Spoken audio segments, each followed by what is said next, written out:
Guess not all of Vesemir's teachings have receded into oblivion. A Witcher can forget to eat, to drink, to breathe even. But a Witcher never ever forgets to care for his blade. Yeah, I used to repeat that incessantly.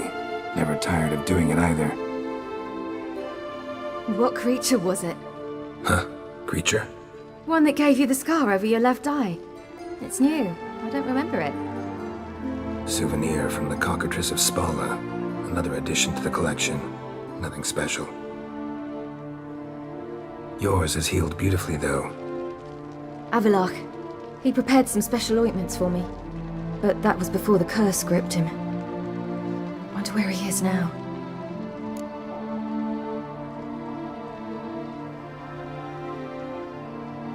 We lifted the curse.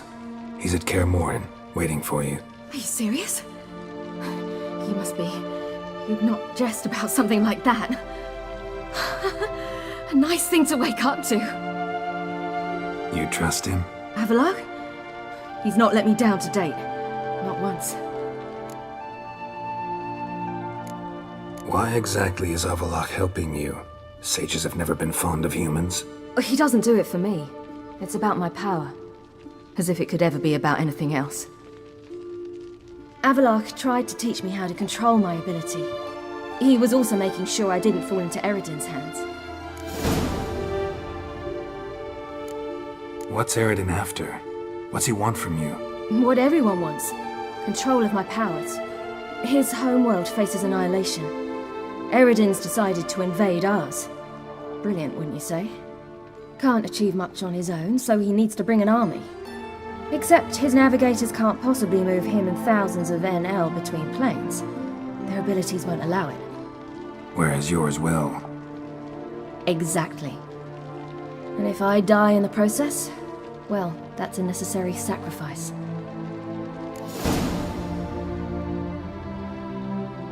How do you ever start traveling with Avalach? As soon as I'd left you and Yen on the Isle of Avalon, I found myself pursued. Eredin and his Red Riders were on my heels. I fled through many worlds, many times. They came very close to catching me once. It was then that Avalach appeared, out of nowhere. He found a portal, and took us to a world where Eredin couldn't find us for, oh, perhaps half a year. The world where Eredin couldn't find you. What was it like? You wouldn't believe me if I told you. Try me. People there had metal in their heads. Waged war from a distance, using things similar to megascopes. And there were no horses. Everyone had their own flying ship instead. Ciri, stop fooling around. Told you wouldn't believe me. We should have stayed there. So why'd you return? I thought the hunt had lost my scent for good. I thought I was safe. Besides, I wanted to find you. You and Yennefer. You were looking for us, we were looking for you. Times I thought you were just a step away. Other times, felt like I was going around in circles. I'm not surprised. There were times I fled pell-mell headfirst and forward.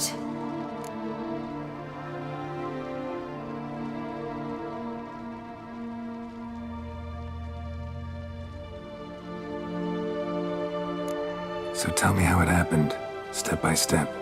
Eredin located us mere moments after we landed on Ard Skellig. Soon after, he and his riders surrounded us. I thought it was over, the end. Turned out Eredin had other plans. He produced the phylactery, uncorked it. A fog enveloped us, and Avalach began gasping for air. That's how Eredin cursed Avalach, triggered his transformation into Uma? Yes. He didn't wish to kill him. Humiliation, that's what he was after. But Avalach refused to succumb without a fight. He cast a spell that wrought havoc in the hunt's ranks. And in a full half of a forest on Ard Skellig. Yet it also gave us time to flee. Avalach opened a portal. I leapt in. He was supposed to follow right behind me, but something went awry. Impaired by the curse, he failed to reach the portal in time. We had agreed that if anything went wrong and we were separated, we would meet at his hideout in Velen. But you failed to meet there. Yes, we failed to. Once through the portal, instead of at Avalok's hideout, I landed right in the middle of Crookback Bog. I barely escaped the crones. And then there was the Baron. You know, he took me hunting. I killed a wild boar with my sword. I heard. A coincidence, really. I had no desire to hunt that day, but it felt wrong to refuse. I'd taken nothing remotely resembling a hunting weapon. I simply hadn't intended to hunt. I was wandering through the forest, breathing deep the air. And then I heard a strange sound. Unsettling. Boar attacked you? Big as a bison, and lumbering straight at me. And all I had was my sword. I had to manage. Did just fine, judging by how the Baron's men remember it. Simple soldiers, the whole lot. But we got along splendidly. A shame I had to leave. Flee. But I didn't want to bring the Wild Hunt down on them. Apart from which, I knew by then the curse was progressing. So instead of looking for Avalok, I decided to find you and Yen. So how'd you even meet a man like Horson Jr.? You and Yennefer were nowhere to be found, and I needed someone who could fix the phylactery. No ordinary craftsman would do. I needed a mage, one with extraordinary powers. Dandelion took it upon himself to help me. It was as if his honor depended on it. He arranged a meeting with a mage, but it proved a trap set by the temple guard. Failed to mention that. Probably didn't want to worry you. Later, we learned the guard did that sort of thing regularly, in the hope of nabbing anyone who collaborated with mages. We needed to find another way. That was clear. Then Dandelion said he knew a man who owned a piece of Novigrad, as he put it, could do more than others. He was certain to know someone who could fix the phylactery. Horson Jr. I suspected it might not be the best idea, but I was desperate. I had no choice. You suspected right. Horson was not the ideal partner in crime. Damned simpleton got it in his head that we'd cheated him and kidnapped Dudu. Who you promptly freed only to have to flee to Temple Isle. Great idea. We hadn't planned it. Had no time to consider, we'd just bolted. I didn't even realize the guardsmen were driving me into a trap.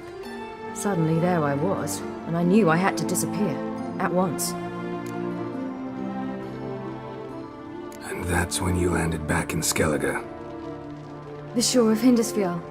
The first pleasant place that came to mind. Hjalmar and I used to swim there. Wait, so you actually wound up there by accident? I thought you and Avalok had arranged something. No, he simply sensed me use my power. Just as Eredin can sense where I am, where I travel. In fact, Eredin arrived soon after I did. His riders in tow. Once again, things happened quickly. Lofoten, the Hunt's attack, my flight. And then, dreams. Just dreams.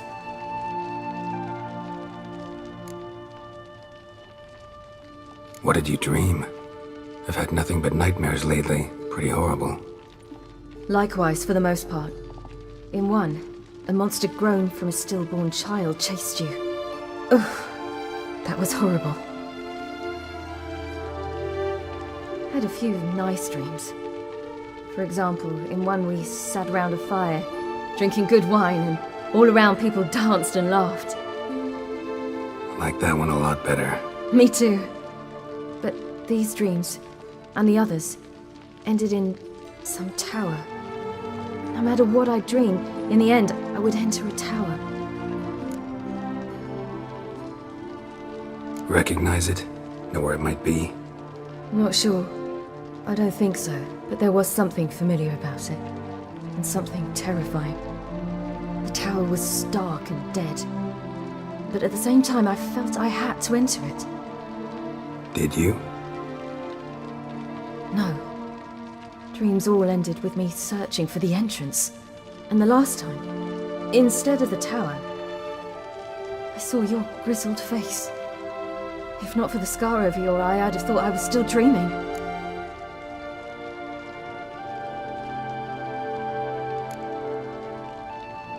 was afraid you were dead. Found some dwarves here. Said they'd try to wake you, but you were cold as ice and you weren't breathing. And yet you came in. Who listens to dwarves these days? Speaking of which, they're probably getting antsy. We should go. Got a boat on the beach. Once we land, we'll head for Kaer Morhen. On horseback. Right. Conventional means of travel. They're just better. Though a portal would be quicker. And draw Eredin to us immediately. Rather not risk it. Besides, I hate portals.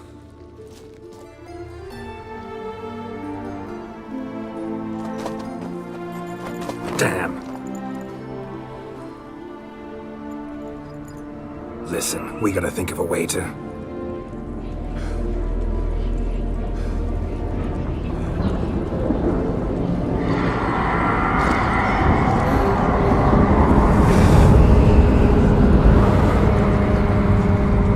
Get us out of here. They'll know where we've gone. They'll know how to find me. They already do.